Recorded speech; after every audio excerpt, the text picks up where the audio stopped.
मध्य प्रदेश की डॉक्टर मोहन सरकार लोकमाता देवी अहिल्याबाई होलकर की 300वीं जयंती पर राजधानी भोपाल के जम्बूरी मैदान में 31 मई को महिला सम्मेलन का आयोजन करने जा रही है। कार्यक्रम महिला सशक्तिकरण और स्वावलंबन पर केंद्रित होगा। जम्बूरी मैदान में होने वाले महिला सम्मेलन में प्रधानमंत्री नरेंद्र मोदी शिरकत करेंगे। इस कार्यक्रम में करीब 2 लाख महिलाएं शामिल होंगी, जिन्हें पीएम मोदी संबोधित करेंगे।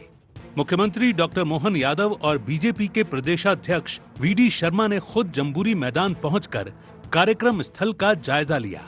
सीएम डॉक्टर मोहन यादव ने कहा कि अहिल्याबाई का वैसे तो सभी क्षेत्रों में योगदान रहा है, लेकिन सबसे बड़ा योगदान उनका महिला सशक्तिकरण में रहा है। महिलाओं का सम्मान बढ़े और वे स्वावलंबी बने, इस दिशा में लगातार सरकार काम कर रही है। इस कार्यक्रम में 200 समूह की महिलाओं और उद्यमशील बहन बेटी माता बहनों को हम भोपाल में बुलाने जा रहे हैं। इन बहनों की संख्या लगभग 2 से 2.5 लाख होगी। लोक माता अहिल्याबाई को समर्पित होगा कार्यक्रम। पीएम मोदी होंगे आयोजन में शामिल। विशेष डाक टिकट और सिक्के का करेंगे विमोचन। मंच संचालन से लेकर भीड़ प्रबंधन, ट्रैफिक, मीडिया और सुरक्षा तक का जिम्मा महिलाएं ही संभालेंगी। कार्यक्रम में दिखेंगी महिला सशक्तिकरण की योजनाएं। स्व सहायता समूहों की ओर से लगाए जाएंगे स्टॉल। महिलाओं के स्टार्टअप, उद्योग और नवाचार को मिलेगा मंच। हमारी भारत सरकार और मध्य प्रदेश सरकार ने मिलकर के अहिल्या उत्सव के पूरे वर्ष के कार्यक्रमों का कैलेंडर जारी किया है। उनकी कार्यक्रम की रचना चालू की है। हम सब ने भी निर्णय किया कि अहिल्या माता का सुशासन के साथ वैसे तो बहुत सारे क्षेत्रों में उनका योगदान है, लेकिन सबसे बड़ा योगदान नारी सशक्तिकरण के लेकर भी है। पीएम मोदी के भोपाल आगमन पर बीजेपी प्रदेश अध्यक्ष वीडी शर्मा ने कहा कि प्रधानमंत्री मोदी ऑपरेशन सिंदूर के बाद पहली बार यहां आ रहे हैं। ऐसे में सरकार के साथ साथ संगठन भी उनके भव्य स्वागत के लिए तैयारियां कर रहा है। मध्य प्रदेश के अंदर माननीय प्रधानमंत्री नरेंद्र मोदी जी पधार रहे हैं और लाखों की संख्या में 2 लाख से ऊपर बहनें स्व सहायता समूह की यहाँ पर उपस्थित होंगी। भारतीय जनता पार्टी का संगठन और ताकत देकर के हमारी सरकार का प्रभावी भूमिका और कार्यक्रम, उसमें सभी कार्यकर्ताओं की भूमिका बने, तो प्रत्येक स्तर से, नीचे लेवल से कार्यकर्ता लगेंगे सरकार के साथ सहयोग में और ऐतिहासिक कार्यक्रम होगा। वहीं नेता प्रतिपक्ष उमंग सिंघार इस आयोजन पर सवाल खड़े कर रहे हैं। उनका कहना है कि प्रधानमंत्री भोपाल आ रहे हैं तो मैं उनसे पूछना चाहूंगा कि चुनावी वादे वो कब पूरे करेंगे। प्रदेश की लाडली बहनों को 3,000 रुपए देने का वादा बीजेपी कब पूरा करेगी। पीएम मोदी यहाँ पे आ रहे हो, हिंदुस्तान के किसी भी कोने में जाए, पीएम मोदी से पूछना चाहता हूँ, आपकी सरकार, प्रदेश की सरकार कब 3,000 महिला लाडली बहनों को देगी। प्रधानमंत्री नरेंद्र मोदी का भोपाल दौरा और महिला सम्मेलन महिलाओं को सम्मान देने के साथ साथ ये भी संदेश देगा कि सीएम डॉक्टर मोहन यादव के नेतृत्व में महिला सशक्तिकरण की दिशा में जमीनी स्तर पर काम किया जा रहा है। ये कार्यक्रम महिला सशक्तिकरण की दिशा में उपलब्धियों और उनकी समस्याओं के त्वरित निराकरण के लिए एक साझा मंच होगा। डॉक्टर मोहन सरकार जिस गति से महिला केंद्रित और उनके उत्थान के लिए नीतियां आगे बढ़ा रही है, वो आने वाले समय में मध्य प्रदेश को नारी शक्ति का अग्रदूत बना सकती है। लेकिन योजनाओं की घोषणा से इतर उनके क्रियान्वयन और धरातल पर उतरने को लेकर विपक्ष सवाल उठा रहा है। आने वाले समय में ये देखना होगा कि बीजेपी के विकास कार्य विपक्ष के सवालों का जवाब देने में कितने सफल होते हैं। Bureau report, IND 24।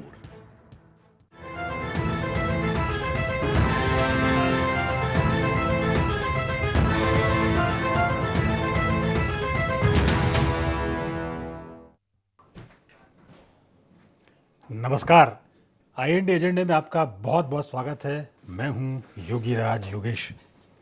आज कार्यक्रम में चर्चा करेंगे नारी सशक्तिकरण, नारी वंदन, और ये इसलिए कि मध्य प्रदेश में महारानी अहिल्याबाई की 300वीं जयंती मनाई जा रही है और पूरे साल भर उनकी जयंती को लेकर कार्यक्रम आयोजित किए गए। हाल ही में मध्य प्रदेश सरकार की कैबिनेट इंदौर में हुई और अब 31 मई को एक बड़ा कार्यक्रम भोपाल के जम्बूरी मैदान में होने जा रहा है। और इस कार्यक्रम में प्रदेश भर से 2 से 2.5 लाख महिलाएं शिरकत करेंगी। इस कार्यक्रम के जरिए महिला सशक्तिकरण, नारी स्वावलंबन की बातें होंगी और महत्वपूर्ण बात है कि इस सम्मेलन की प्रमुख व्यवस्थाएं महिलाओं के ही हाथों में होगी। तो एक अच्छी पहल मध्य प्रदेश सरकार की है और इसमें तो कोई दोहराई नहीं कि महारानी अहिल्याबाई जैसा उदाहरण तो देश में विरले ही देखने को मिलते हैं।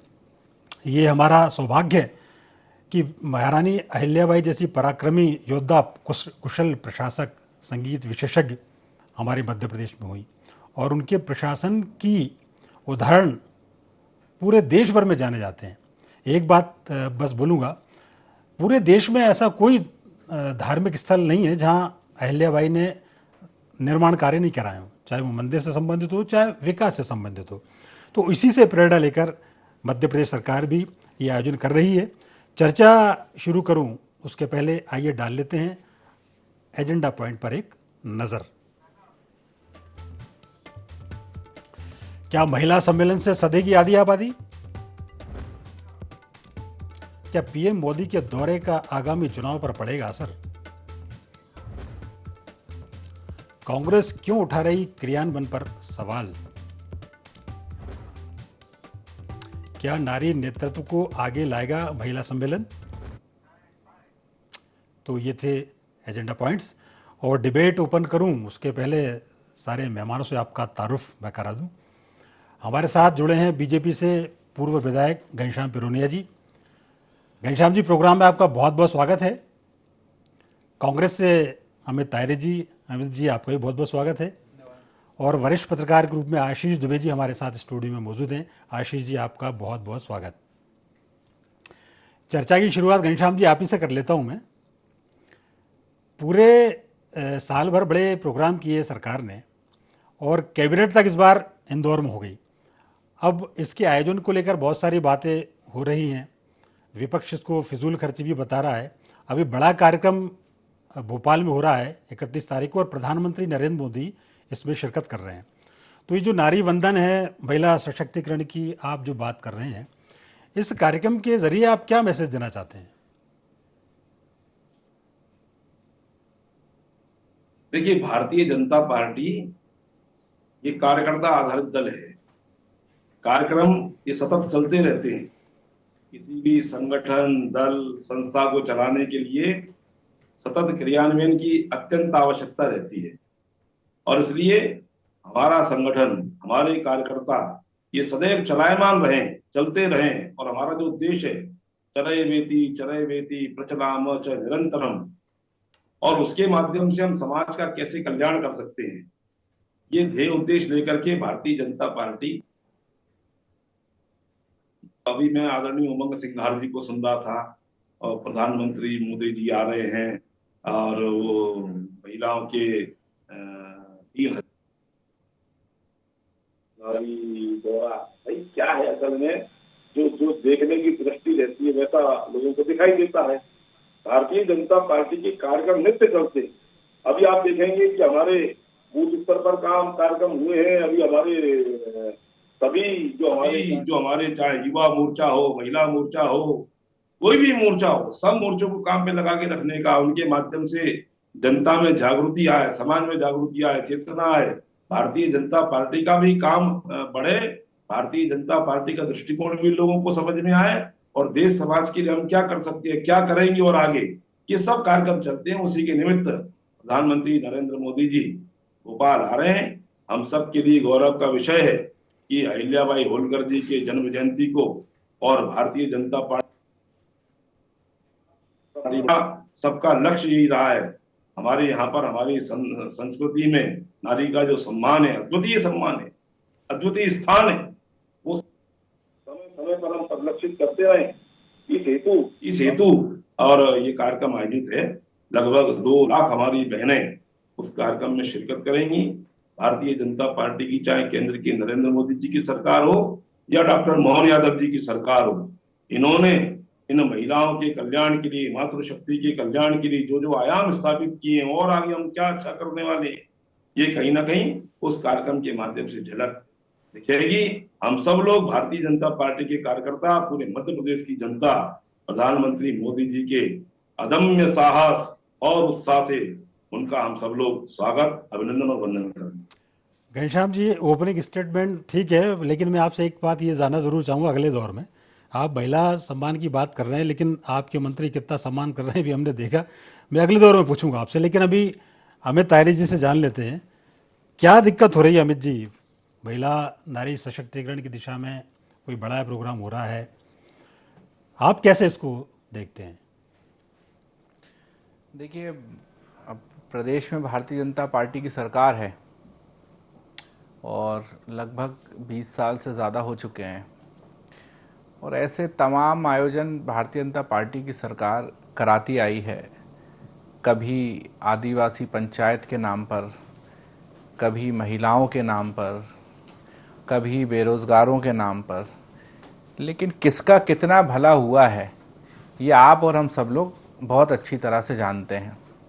ये तो एक स्वागत की परंपरा सी हो गई है, और मुझे ये कहने में कोई गुरेज नहीं है कि मध्य प्रदेश को 2023 के बाद से केंद्र शासित प्रदेश के रूप में मैं समझता हूँ। तो इसलिए अमित शाह जी महीने 2 महीने में आते रहते हैं, प्रधानमंत्री जी भी आते रहते हैं।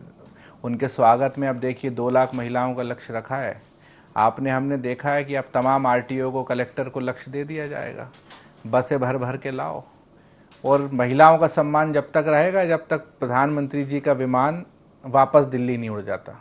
और जैसे ही प्रधानमंत्री जी का विमान दिल्ली के लिए उड़ा, वो महिलाएं कभी बस के लिए परेशान होंगी, कभी भोजन के लिए परेशान होंगी, कभी किसी चीज़ के लिए परेशान होंगी। आपने कभी देखा इससे पहले कि ऐसे आयोजनों के लिए विधिवत कानूनी रूप से जो है वो लेटर लिखे जाते हैं कि इतने इतने आपको भीड़ लेकर आना है, बसों की व्यवस्थाएं करनी है।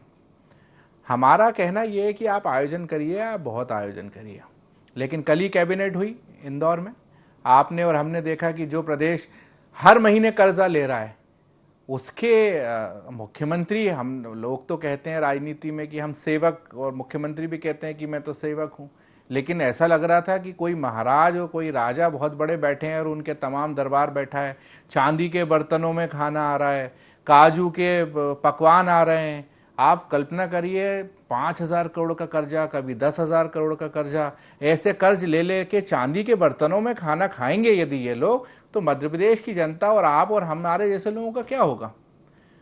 अब ये सरकार का अपना एक दायित्व बनता है, थोड़ी बहुत नैतिकता यदि है सरकार में, तो कम से कम यदि आप कर्जा ले रहे हो तो इस तरीके के आयोजन नहीं होना चाहिए।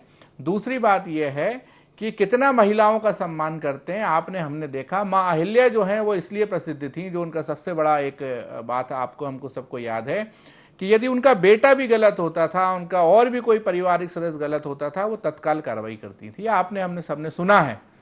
और उनके आदर्शों पर चलने वाली भारतीय जनता पार्टी अपने एक मंत्री को नहीं हटा पा रही है। साहब, संवैधानिक संकट पैदा हो गया है, राष्ट्रद्रोह का केस लगा है मंत्री के ऊपर। अब वो मंत्री कहीं मध्य प्रदेश में घूम रहा होगा और डीजीपी का ये आदेश है कि विधायक और मंत्री को आपको सैल्यूट करना है। तो जब वो मंत्री कहीं उतरेंगे तो उनको राष्ट्रद्रोह का केस जब लगा हुआ है तो क्या वो पुलिस वाले उनको सैल्यूट कर पाएंगे? ये संवैधानिक संकट मध्य प्रदेश में खड़ा हो गया है। आपने चूंकि अहिल्याबाई के बेटे का जिक्र किया और चूंकि अपन उनकी एक महान शख्सियत को याद कर रहे हैं, मुझे भी एक उदाहरण बड़ा याद आता है, इतिहासों में बहुत उसका उल्लेख है। इंदौर की एक घटना है, उनके बेटे के रथ से एक गाय का बछड़ा मर गया था। और ये बात जब उनकी माताजी मतलब अहिल्याबाई को पता पड़ी तो उन्होंने पूछा कि ये किसने किया। लोगों ने बताया कि आपके चिरंजीव। तो उन्होंने ऑर्डर निकलवा दिया कि जिसने भी ये किया उसको ऐसे ही उसकी मृत्यु की जाए। मैं उसी संदर्भ में और बात कर रहा हूं। उसको बढ़कर जब उन्होंने ये ऑर्डर दिया तो किसी ने कहा कि अब महारानी के आदेश, अब बेटे को कौन कैसे मारेगा। तो तैयार नहीं हो तो महारानी खुद तैयार हो गई रथ लेके। कहा यह जाता है कि जिस गाय का बछड़ा मरा था वो गाय बार बार उस रथ के सामने आई अहिल्याबाई के। तो फिर वहाँ के राजपुरोहितों और विशेषज्ञों ने कहा कि नहीं, अब ये गाय भी नहीं चाहती और ऐसा ना हो। तो वो वहाँ उस बात को विराम लगा। लेकिन ऐसी न्यायप्रिय थी कि अपने बेटे को भी कुचलवाने के लिए तत्पर थी। लेकिन आशीष जी देख रहे हैं सरकार में क्या हो रहा है। आशीष जी, चूंकि एक विषय ऐसा है और मैं ये चाहता हूं कि इस चर्चा के बहाने अपन उस महान विभूति को याद करें जिसने देश और दुनिया को बताया कि प्रशासन शासन कैसे चलाया जाता है। वो युद्ध कौशल में निपुण थी, वो संगीत में निपुण थी, वो कला में निपुण थी और महिलाओं को लेकर तो उन्होंने गजब काम किए। तो मैं आपसे जानना चाह रहा हूं उनका ये जो पक्ष है उसके बारे में जरूर आप प्रकाश डालिए। नहीं, ये बात तो बिल्कुल सही है कि सरकार ने जिस महिला का आदर्श अपने सामने रखा है और जिसका अनुसरण करने की कोशिश की है, वो आजकल की सरकार और आजकल के राजनेताओं में के लिए बहुत कठिन है। तो ऐसे कठिन लक्ष्य चुनने के बाद सरकार को आलोचना के लिए या समालोचना के लिए या गलतियां सुधारने के लिए भी तैयार रहना होगा। ये इस तरह के जो चीज़ें हैं, अहिल्याबाई होलकर का जो पूरा ऑरा था, व्यक्तित्व था, उनका शासनकाल था, सुशासन था, सशक्तिकरण की जो उनकी पहल थी, वो ये कोई भी सरकारें नहीं कर सकती। मैं दल की बात कर लूँ तो भाजपा और कोई और भी आएगा तो वो ऐसे आदर्श ओढ़ना बहुत मुश्किल होता है इस वक्त में, क्योंकि इस वक्त में नैतिकता और चारित्रिकता और इस तरह के कई तरह के पतन सामने हैं, कहीं से किसी से छुपे हुए नहीं हैं।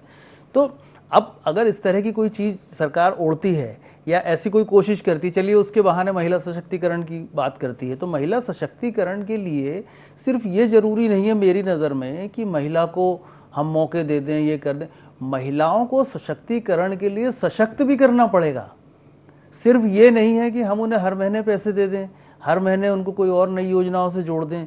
इन चीज़ों का जो सरकार ने अभी तक करी है, इस सरकार ने, पुरानी सरकार ने, उससे पुरानी सरकार ने भी, तो क्या उसका कोई अध्ययन हुआ है?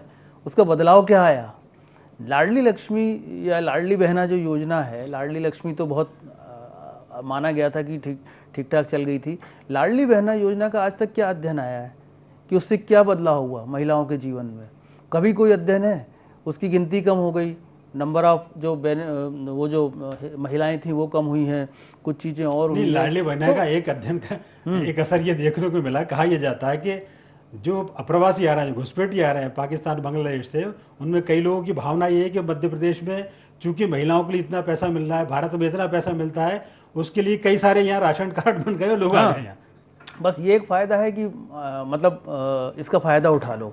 सरकार ने जिस मंशा से किया वो चीज़ें, तो महिला सशक्तिकरण की दिशा में अगर वो कदम है तो वो सशक्तिकरण के उस मौके को जो हम पैसा दे रहे हैं उसके बदले महिलाओं किसी प्रोडक्टिविटी चेन से जोड़ा गया है क्या? वो सशक्त कैसे हुई? सशक्त से मेरा मतलब है कि जब सशक्तिकरण की बात होती है तो उसका व्यापक अर्थ होता है। सरकार का नज़रिया महिलाओं के प्रति क्या है और समाज का नज़रिया महिलाओं के प्रति क्या बदला है, ये भी इसमें आता है। तो जब ये बात होती है तो ये जो टिप्पणियाँ जो होती हैं महिलाओं पर राजनीतिक दलों द्वारा, वो बहुत ख़राब होती हैं और ये उसका एकदम विरोधाभास लगता है कि एक तरफ सरकार ये कह रही है, दूसरी तरफ सरकार के लोग ये कहते हैं, या दूसरे दल के लोग कहते हैं, तीसरे दल के लोग। तो ये सब चीज़ें कैसे रुकेंगी? ये सशक्तिकरण, फिर हम अगर महिलाओं पर अपराधों के बारे में जाएंगे और किसी आंकड़े पे जाएंगे तो फिर उसमें भी मध्य प्रदेश का जिक्र आएगा। तो इन सब चीज़ों का ठीक है, ऐसे कोई प्रतिमान अगर गढ़ लेते हैं तो ये फिर अब सरकार से बहुत बड़ी अपेक्षा हो जाएगी कि वो अहिल्याबाई होलकर जैसा सुशासन स्थापित करें और अपने पराये में फिर भेद करना छोड़ दें। बिल्कुल ठीक, ये महत्वपूर्ण होगा। आशीष जी आप बिल्कुल ठीक कह रहे हैं और ये बात बिल्कुल सही है कि आपके पास एक ऐसा एक आदर्श उदाहरण आपके सामने, तो आपका उसका अनुसरण करना चाहिए, दिखना चाहिए। मैं सीधे घनश्याम जी से पूछ लेता हूँ। घनश्याम जी, बहुत सारी बातें अभी चर्चा में आई हैं, अमित जी ने भी कुछ सवाल उठाए, आशीष जी ने भी कहा कि वास्तव में महिलाओं का सशक्तिकरण होना चाहिए। मैं ये भी जानना चाह रहा हूँ कि ऐसे प्रोग्राम के जरिए क्या वास्तव में इस दिशा में आप कुछ परिणाम हासिल कर पा रहे हैं? जैसे कि आशीष जी ने भी एक उदाहरण की बात की कि ऐसी कोई स्टडी होती है क्या कि हमने जैसे महिलाओं के लिए कोई प्रोग्राम लॉन्च किए तो उसका क्या असर हुआ? तो इस तरीके के प्रोग्राम भी आपको लॉन्च करने पड़ेंगे और उनका असर देखना पड़ेगा। उसके साथ उसमें बदलाव भी हो सकता है। बिल्कुल।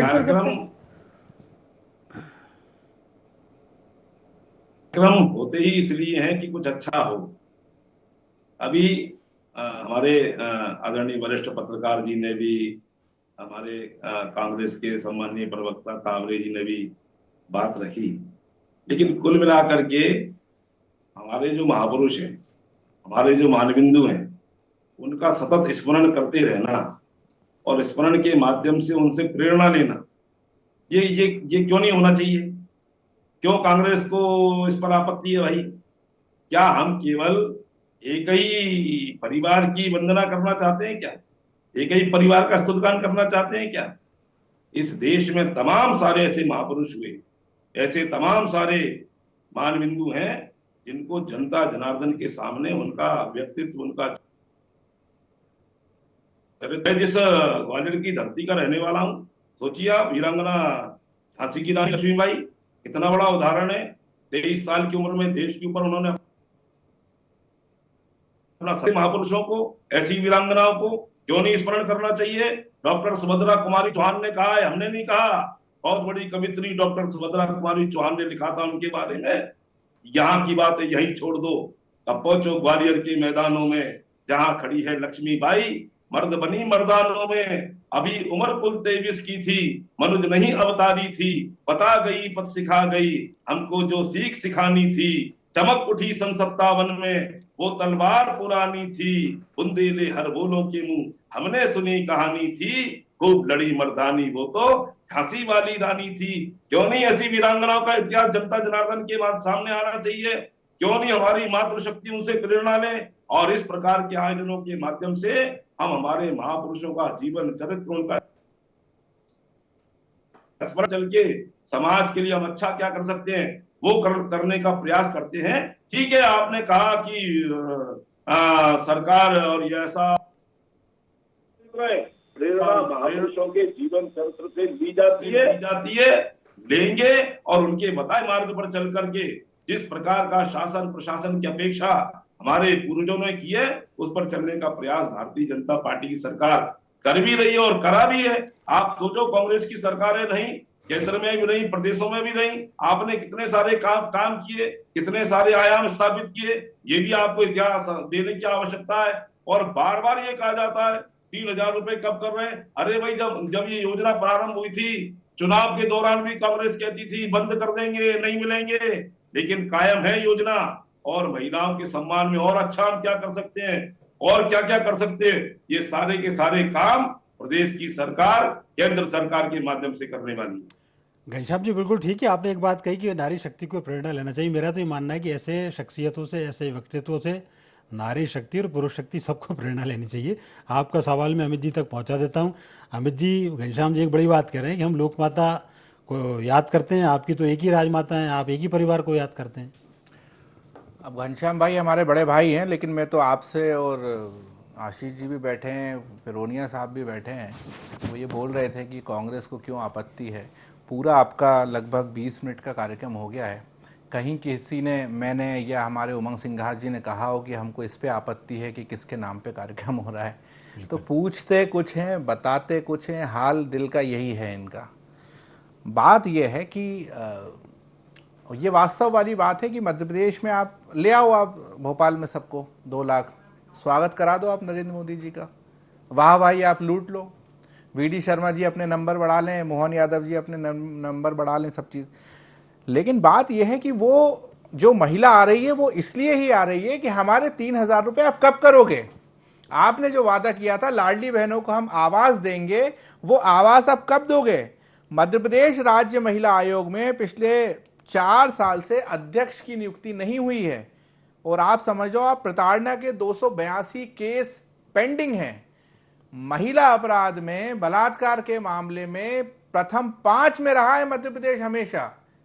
तो ये कैसी सरकार है जो इनसे जान लेता हूं मुझे। घनश्याम जी जवाब दे दीजिए जरा अमित जी का। इनकी तावरे जी की 14 महीने सरकार रही आदरणीय कमलनाथ जी के नेतृत्व में, और जिस दिन ये जा रहे थे रातों रात नियुक्तियां की थी इन्होंने आयोग में, ये अपना गिरेबान झांके। भारतीय जनता पार्टी तो रात में नियुक्तियां करी थी वो गलत है या आपने 4 साल। चलिए क्योंकि एक फाइनल कमेंट मैं आशीष जी से ले लेता हूं। घनश्याम जी, ये केवल भारतीय जनता पार्टी है। घनश्याम भाई, रात में नियुक्ति होना गलत है कि आपके तो रात में 1-1 बजे कलेक्टरों के ट्रांसफर हो रहे हैं। सीएम को ओएसडी को पता नहीं होता कि सुबह सीएम सेक्रेटरी जाना है कि नहीं जाना। रात दिन से फर्क नहीं पड़ता, आप तो 24/7 काम करें। एक फाइनल कमेंट घनश्याम जी को ये आशीष जी, एक फाइनल कमेंट इस पूरे उसको चर्चा को लेकर। अनुसूचित जाति आयोग, देखिए घनश्याम जी आपकी बात आ गई, फाइनल कमेंट ले लेते हैं आशीष जी। रहने का अवसर मिला, लेकिन हमने भी काम करके दिखाया है। और आप देखेंगे शोषित पीड़ित वंचित समाज के लिए ये भारतीय जनता पार्टी की सरकार है जो काम कर रही है। कांग्रेस केवल बात करने का काम करती है। घनश्याम जी आपकी बात आ गई है, एक फाइनल कमेंट ले लेते हैं आशीष जी से। देखिए, मैं जैसा मानता हूं, जैसे यही बात हुई कि महिलाओं का जब विषय होता है तो कई सारे भटकाव आ जाते हैं। ये सरकार के साथ भी है और ये प्रशासन के साथ भी। जब हम उसकी महिलाओं पर केंद्रित होकर बात करना चाहते हैं, सरकार बात करना चाहती है, तो फिर ये भटकाव नहीं होना चाहिए। हमारी चर्चा में भी यही हो गया। तो जैसे अभी पिरोनिया जी ने बोला कि स्मरण करने में क्या बुराई है, निश्चित रूप से बहुत अच्छी बात है। अनुसरण करने में जो है वो बहुत कठिनाई है। वहां पर अगर सरकार अपनी पूरी इच्छा शक्ति दिखाती है तो मैं मानता हूं कि बहुत बड़ा बदलाव ला सकती है।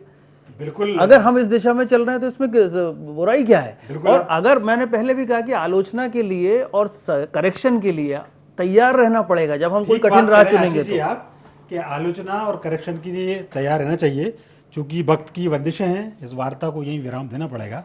आप सभी तीनों महानुभावों का बहुत बहुत धन्यवाद। और देखा हमने कि महिला सशक्तिकरण को लेकर और माता रानी अहिल्याबाई को याद करते हुए महिला सशक्तिकरण की दिशा में मध्य प्रदेश में कदम उठाए जा रहे हैं। अब ये देखने वाली बात होगी कि कितने फलीभूत होंगे। IND एजेंडा में फिलहाल इतना ही। आप हमारे साथ बने रहिए, देखते रहिए IND 24। नमस्कार।